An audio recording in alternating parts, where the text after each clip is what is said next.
Erectile dysfunction has many faces. One of them is the so-called Hard Flaccid syndrome. But here's the problem. Online, this topic is everywhere. In real-world medicine, many doctors still have no clear framework for it. In fact, many urologists remain skeptical, and some have never even heard of it. I'm Dr. Stefan Buntrock, board-certified urologist and specialist in sexual medicine. My focus is male sexual dysfunction. And yes, I am familiar with Hard Flaccid. I have even seen a patient with this pattern, which already tells you something important. This condition appears to be rare. So, what are we actually talking about? Hard Flaccid is best understood as a special functional form of erectile dysfunction. The penis seems stuck between erection and returning to baseline. In other words, it does not fully erect, but it does not fully relax either. Patients often describe the same paradox. The penis feels firm, yet at the same time somewhat shrunken, and importantly, it never feels truly soft. This is one reason why the condition can be difficult to diagnose. In many cases, standard tests look normal, and that is probably why, for years, the condition had something almost phantom-like about it.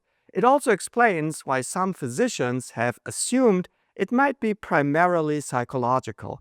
However, scientific reports have started to emerge, especially since around 2018. And when you look closely at the literature and clinical patterns, one thing becomes clear. We may not be dealing with just one uniform entity. Instead, it increasingly looks as if there could be several different subtypes. And that creates a real diagnostic challenge, because subdividing something that is not even universally accepted as a single category is, by definition, complicated. Let me give you a clinical example of a patient I saw recently. A young man in his 30s who fell on his right hip at work.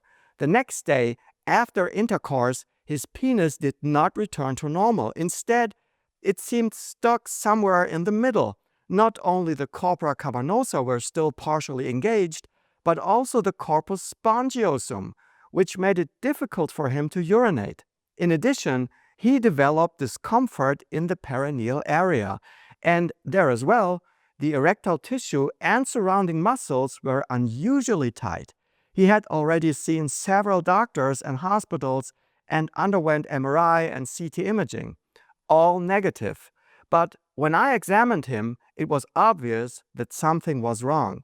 The penis felt firm and hard and compressed at the same time. What was particularly striking was his blood flow. When I measured it with Doppler ultrasound, it was clearly above baseline, almost as if he had recently received an injection of Trimix. In other words, the physiological picture looked as if his body was hitting the gas pedal and the brake at the same time. Here's what I think might have happened.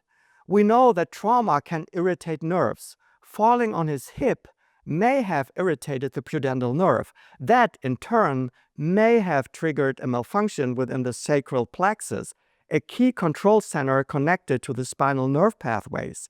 Intercourse the next day may have been the spark that pushed the system over the edge. His autonomic nervous system appears to have become stuck between activation and relaxation. Increased blood flow meets increased resistance. The sympathetic and parasympathetic systems fall out of sync. What the body likely needs is a reset. But how do we achieve that? Frankly, much of this is still trial and error. There is no universally standardized approach. Shockwave therapy and targeted physiotherapy may provide relief. Daily low-dose tadalafil could also be helpful, at least in theory. But these treatments do not work for everyone, and that may depend on timing and underlying subtype. In general, the earlier treatment begins, the better the chances of recovery. The pattern I just described could be considered what we might call type B, the perineal hypertonic type, typically associated with trauma. If multiple subtypes truly exist, as current observations suggest, then type A could represent a more sympathetic vasoconstrictive pattern, the one patients often describe as feeling cold.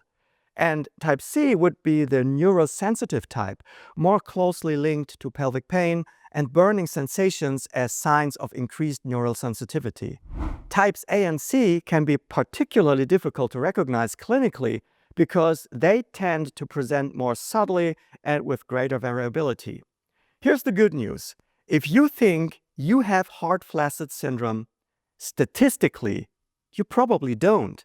I see many patients who have diagnosed themselves with this condition, and in most cases, the picture turns out to be something else. And honestly, that's good news, because true hard flaccid patterns can be difficult to treat. I'm Dr. Stefan Buntrock, always copied, never matched.